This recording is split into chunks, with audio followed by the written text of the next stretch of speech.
ஐயா வணக்கம். வணக்கம். எப்படி இருக்கீங்க? நல்லா இருக்கேன். சிறப்பு. புத்தாண்டு புத்தாண்டு வந்துருச்சு. எல்லாத்துக்கும் ஆவலா எதிர்பார்த்துட்டு இருக்காங்க. புதிய ஆண்டில் புதிய மாதம். கண்டிப்பா புதிய மாதம். இந்த மாதமாவது பயங்கரமா இருக்கணும். பிரச்சனைகள்லாம் முடியும்னு எதிர்பார்க்குறாங்க. இன்றையிலிருந்து 12 மாதங்களுக்கும் ம்.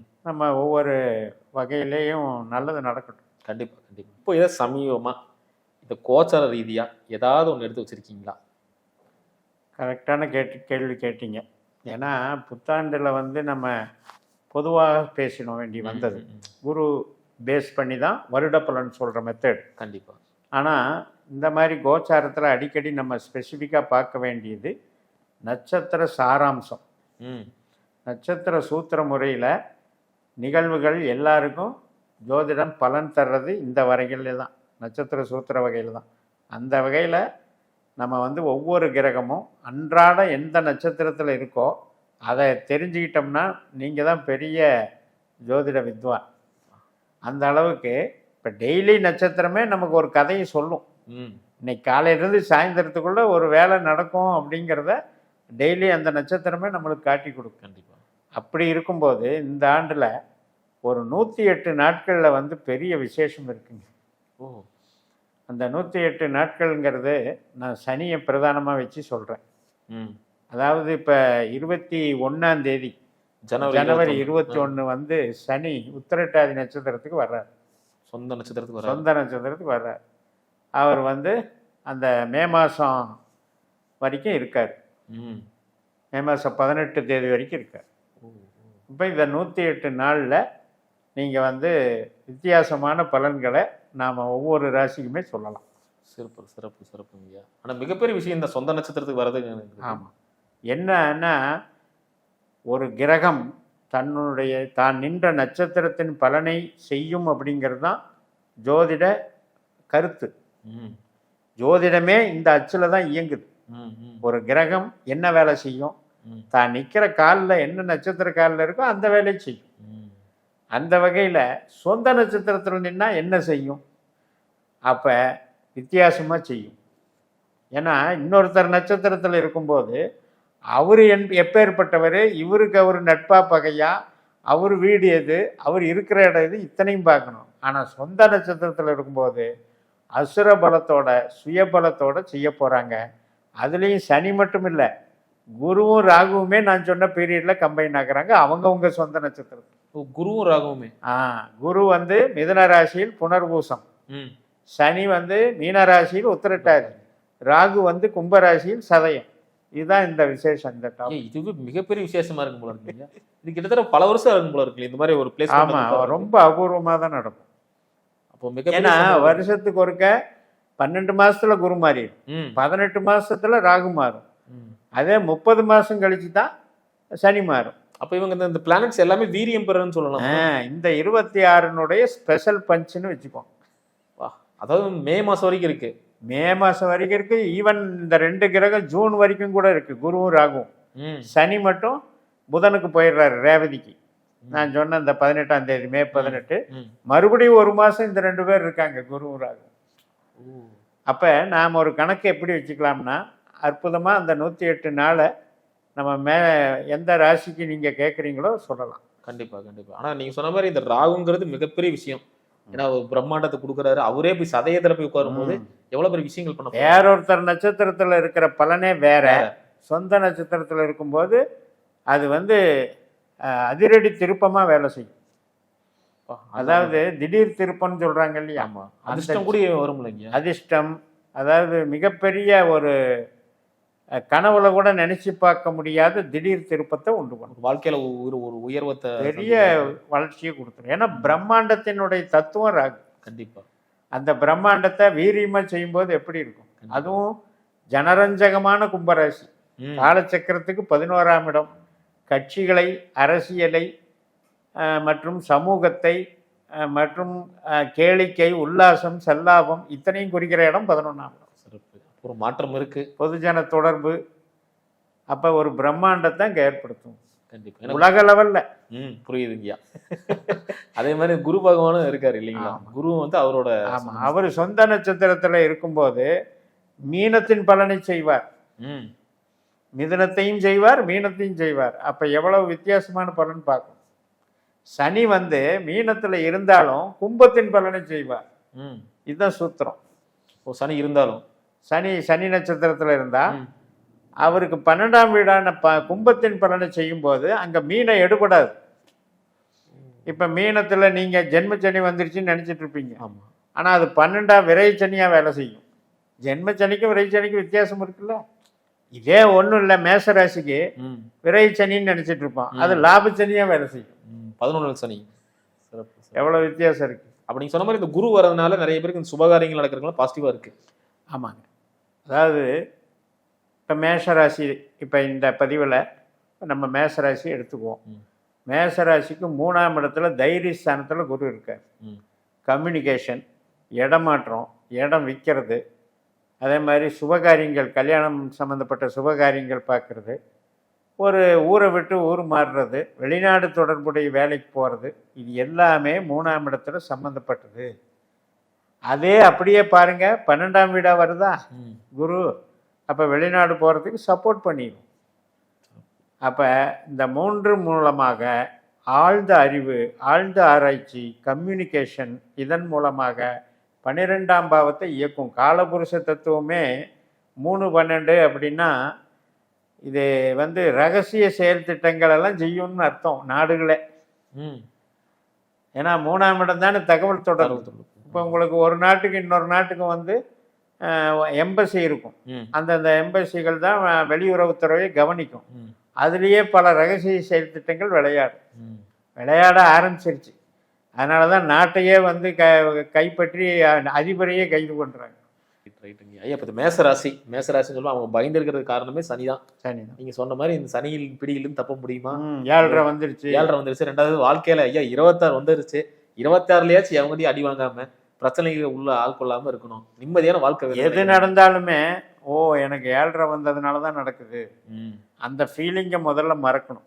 தேதி 21ஆம் தேதியிலிருந்து லாபத்தை அடைவாங்க. Super super. ஜாக்பாட்டு தான் நிறைந்த மனதோட சொல்றீங்க. அதாவது போனா போகுது அப்படின்னு விட்டு வச்சுட்டு இருந்த பணமெல்லாம் டபுள் மடங்கா திரும்பி வரும். சூப்பர். வரவே வராது அப்படின்னு நினைச்சிட்டு இருந்த பணமெல்லாம் திடீர்னு டபுள் மடங்கா திரும்பி வரும். அந்த யோகம் இவங்களுக்கு இந்த 108 நாள்ல நடக்கும். அருமை அருமை. அதை வர வேண்டிய பணம் வந்துடும். ஆமாம். அதே மாதிரி தான் நோய்வாய்ப்பட்டது, உறவுகளில் பகை, வழக்கு நடந்துச்சு, கஷ்டப்பட்டுட்டு இருந்தேன், அதில் எல்லாம் வெற்றி, திடீர் திருப்பம், எல்லாம் சமரசம். அதே மாதிரி திருமண வாழ்க்கையில் பிரச்சனை ஓடிட்டு இருந்ததெல்லாம் சால்வ் ஆகி எந்த வழக்காக இருந்தாலும் வழக்கில் கிளியர் பண்ணி கொடுத்துரும். 11ஆம் இடம் என்பது வெற்றி. எதில் வெற்றி அப்படின்னா, ஏற்கனவே நமக்கு வந்து நடந்துக்கிட்டு இருந்த விஷயம், போராடிக்கிட்டு இருந்த விஷயம், வழக்கு வந்து போட்டுதுங்க வருஷ கணக்கில் இழுக்குதுன்னு சொல்லுவாங்க. அதே மாதிரி கடன் பிரச்சனை தாங்க முடியலம்பாங்க. அந்த கடன் இப்போ எப்படி கட்டுறோம்னே தெரியாமல் கட்டிடுவாங்க. 12 11 மாறுது இல்லை? கண்டிப்பாக. அப்போ 12 வந்து விரயம், 11 வந்து லாபம். அந்த மாதிரி பிரச்சனை நடக்கும். இந்த சுபகாரியங்கள் இல்லையா? சுபகாரியங்களும் நடக்கும். இப்போ 12ஆம் இடம்ங்கிறது 7ஆம் வீட்டுக்கு டிஸ்டர்பு. மேஷத்துக்கு 7ஆம் வீடு எது? துலாம். துலாத்துக்கு 6ஆம் வீடாக இது வேலை செஞ்சிட்டு இருந்தது. அதனால திருமணத்தை பொண்ணு மாப்பிள்ளை பார்த்துக்குவாங்க, ஆனால் பதில் சொல்ல மாட்டாங்க, கன்ஃபார்ம் பண்ண மாட்டாங்க. ஏன்னா இந்த சனியினால் அதெல்லாம் இப்போல்லாம் கிளியர் ஆகிடும். காரணம் என்ன? 3ஆம் இடம் தான் பத்திரிக்கை அடிக்கிறது, நிச்சயதார்த்தம் பண்ணுறது. அந்த குருவும் பலன் கொடுக்குறாரு. அப்போ அல்டிமேட்டாக நான் சொன்ன இந்த டேட்டில் எல்லாம் நடக்கும். சிறப்பு சிறப்பு. இந்த நேரத்தில் வீடு கட்டுறது, அதே மாதிரி இந்த கடன் வாங்கி சில விஷயங்கள் வாங்குறது இந்த நேரத்தில் பண்ணலாமா? அதாவது இப்போ வந்து 4ஆம் இடத்துல மேசராசிக்கு சனி இருக்கார். சனியினுடைய நட்சத்திரம் இருக்கு. அப்போ புதனுடைய நட்சத்திரம் இருக்கு. இந்த 2 பேர் தான் மேசத்துக்கு பொறுத்த வரைக்கும் வீட்டுக்கு பவர். அவங்களுடைய ஜாதகத்தில் இந்த புதனும் சனியும் அவங்க வந்து 3லேயோ 11லேயோ போகாமல் இருக்கணும். 3-11 போகாமல் இருந்தது அப்படின்னா இப்போ வந்து இதாகிடும். இப்போ நீங்கள் நான் இப்போ பாருங்கள் 11 வேலை செய்யும்னு சொன்னேன்ல, அப்போ அது 4ஆம் இடத்துக்கு அது டிஸ்டர்ப் தானே. ஆமாம். அப்போ அவங்களுக்கு சனி திசை நடந்துட்டு இருந்தா இந்த வேலைக்கு போகக்கூடாது. ஏன்னா தாமதமாகும், ம். கட்ட முடியாது. புதன் மாதக்கோள், ம். அது பாட்டுக்கு மாறிட்டே இருக்கும். ஆனால் அவங்க ஜாதகத்தில் 3லேயோ 11லேயோ இருக்கப்படாது. ம். இல்லாமல் இருந்தால் அவங்களுக்கு ஒருவேளை புதன் திசா புத்தி நடந்தால் வீடு கட்டுறது கட்டலாம். கண்டிப்பா. இப்போ ஜென்ரலாக பார்த்தீங்கன்னா குரு வந்து 4ஆம் இடத்துக்கு 12ல் இருக்கார். ம். அதனால் ஜூன் மாதம் வரைக்கும் கொஞ்சம் சிரமம் வீடு கட்டுறது மட்டும். சிறப்பு. விற்கிறது சீக்கிரம் விற்றுடலாம். கெட்டுறது கஷ்டம். கட்டுறதுங்கிறது 4க்கு சப்போர்ட்டு, ம். விற்கிறதுங்கிறது 4க்கு டிஸ்டர்ப். டக்குன்னு வித்துடலாம். இப்போ 3ல் குரு இருக்கிறனால விற்கிறதுக்கு சூட்டபிள். ஒரு பழைய வீடு இருந்துச்சுன்னா வித்துட்டு கூட இந்த மாதிரி இடம் விற்கலாம், வீடு விற்கலாம், ம். வாகனம் விற்கலாம், இடம் மாற்றலாம். இதுக்கெல்லாம் குரு சப்போர்ட். சிறப்புங்க ஐயா. ஐயா இந்த வேலை இந்த வேலை செஞ்சுக்கிட்டு இருக்கேன், ஒரு 4 வருஷம் தொழில் கற்றுக்கிட்டேன், இப்போ சொந்தமாக ஒன்று பண்ணலான்னு இருக்கேன், இன்னும் 7,00,000 வேறு ஓடிக்கிட்டு இருக்குன்னு சொல்கிறாங்க. இந்த நேரத்துலையாச்சும் இந்த 2026 வந்துருச்சு, ஸோ இந்த நேரத்துலையாச்சும் நம்ம இந்த மாற்றுறதுக்கான பாசிபிள் இருக்கா? அப்படி பண்ணுறதா இருந்தால் ப்ரொப்ரைட்டர்ஷிப்பாக பண்ணலாமா, இல்லை யாரும் பார்ட்னர் சேர்த்துக்கலாமா? அதாவது இப்போ இவங்களுக்கு வந்து சனி என்னதான் இந்த சொந்த நட்சத்திரத்தில் இருந்தாலும் ம். உங்களுக்கு ஜூன் மாதத்துக்கு மேலே ம். அவர் ரேவதிக்கு போவார். அப்போ அந்த ரேவதிக்கு போகும்போது அது வந்து புதனை குறிக்குது. ம். இந்த புதன் வந்து மேஷத்துக்கு வந்து அவ்வளவு சிறப்பு இல்லை. ம். ம். 3ஆம் அதிபதி 6ஆம் அதிபதி. அதனால் இந்த சனியில் வந்து அந்த 12ல் போகும் பொழுது மூலதனம் அப்படின்னு நம்பி போடுற விஷயத்தில் ரொம்ப ரொம்ப எச்சரிக்கையாக இருக்கும். ஏன்னா இந்த காலகட்டம் நான் சொல்கிறது வந்து இப்போ நீங்கள் வசூல் பண்ணுறதுக்கு நல்லது, ம். ஆனால் இன்வெஸ்ட்மெண்ட் பண்ணுறதுக்கு வேண்டாங்கிற. ம். ம். ம். எப்போவுமே ஓடிக்கிட்டு இருக்கிற தொழிலை அப்படியே ரன்னிங் பண்ணிகிட்டே கொண்டு போயிடும். அப்போ நீங்கள் சொல்கிற மாதிரி பார்த்தீங்கன்னா இப்போ பிஸ்னஸ் பண்ணிக்கிட்டு இருக்கேன், அதை கூட நம்ம பெருசு பண்ணிக்கலாம். அதை நீங்கள் இப்போ இது பண்ணிக்கோங்க, ப்ரொப்ரைட்டராக பண்ணிக்கோங்க. பார்ட்னர்ஷிப் வேண்டாம். ஆமாம், பார்ட்னர் எங்கே வரும்? உங்களுக்கு துலா ராசியில் வருது. ம்.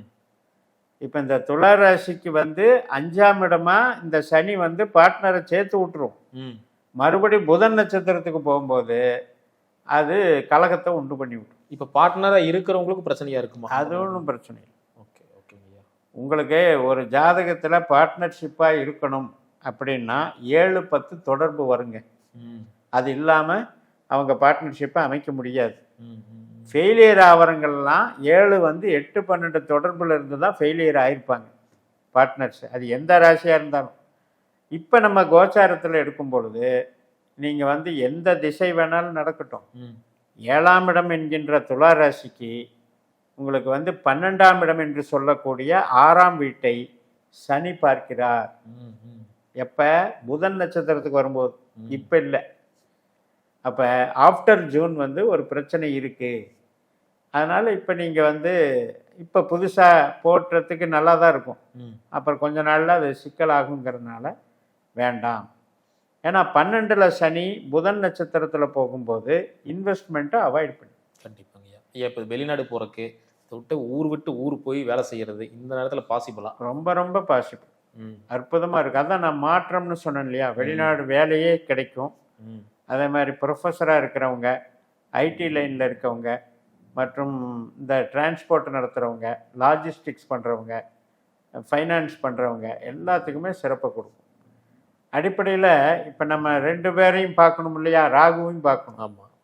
இப்போ ராகு என்ன வேலை செய்வார்னு நினைக்கிறீங்க? லாபத்தில் இருக்கார். 11ஆம் வீடு. ஆனால் அவர் 10ஆம் வீட்டு வேலையை செய்வார். ஏனென்றால் ராகு இருந்த வீடு யார்? சனியினுடைய வீடு. சனியினுடைய இன்னொரு வீடு எது? மகரம். மகரம். அப்போ 10ஆம் வீட்டு பலனை செய்வார். இதை நாம் வந்து சூசகமாக சொல்லும்போது மக்களுக்கு புரியல. ம். ம். ம். என்ன கும்பத்தில் தானே ராகு இருக்காரு எப்படி அப்படின்னு. ஆனால் எல்லாத்துக்குமே பாருங்கள் மகரத்தின் பலனை செய்ய போகுது.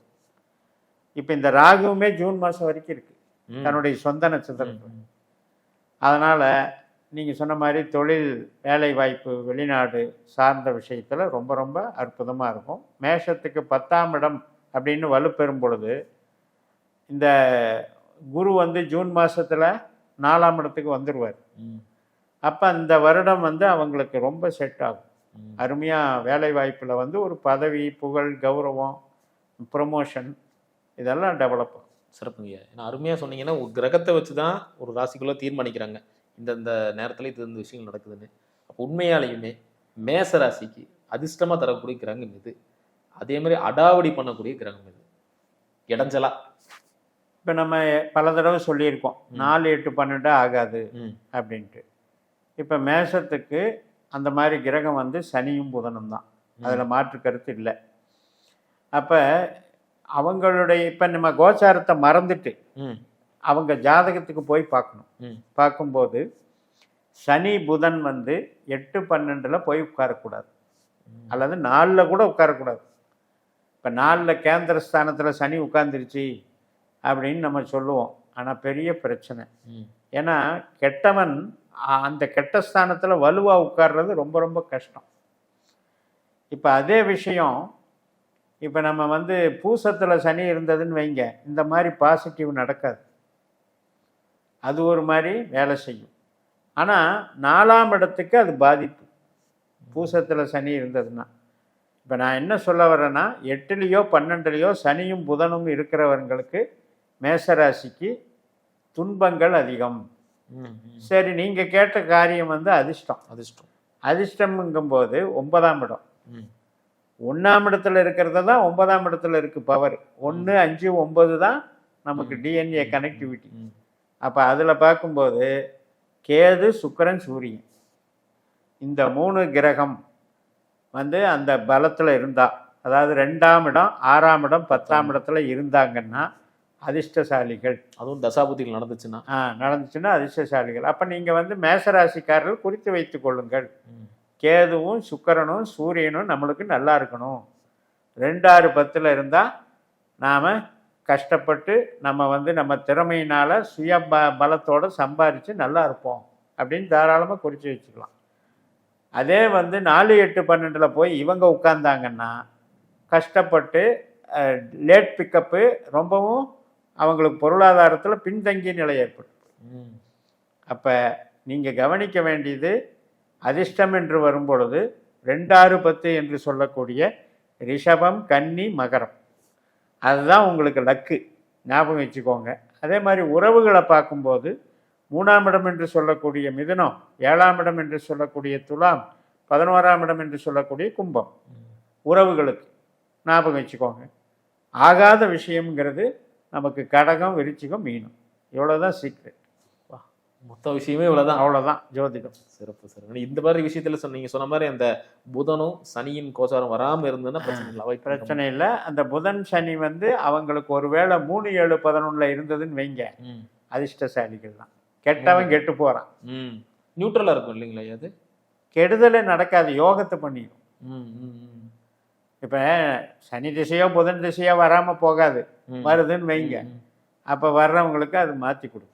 ஆனால் இப்போ 3, 7, 11 சொல்லும்போது 4க்கு 12, 3, அதே மாதிரி 8க்கு 12, 7, 12க்கு 12, 11. அதனால கெட்டவன் கெட்டு போறான், நல்லது பண்றான். அதாவது பெருசா யோகம்லாம் வராது, ஆனால் நியூட்ரலா இருக்கிற மாதிரி, அதாவது அகம் சார்ந்த விஷயமும் பொருள் சார்ந்த விஷயமும் கரெக்டாக இருக்கும். அதாவது இப்போ வந்து ஒரு பெரிய லாஸை சந்திக்க வேண்டிய ஜாதகம் அதை சந்திக்காம இருந்தாலே யோகம் தான். கண்டிப்பா, அது என்ன சொன்னீங்க, அருமையா சொன்னீங்க. சிறப்பு ஐயா, ரொம்ப நன்றிங்கய்யா. மீண்டும் அடுத்த காணொலியில் சந்திக்கலாம். வணக்கம்.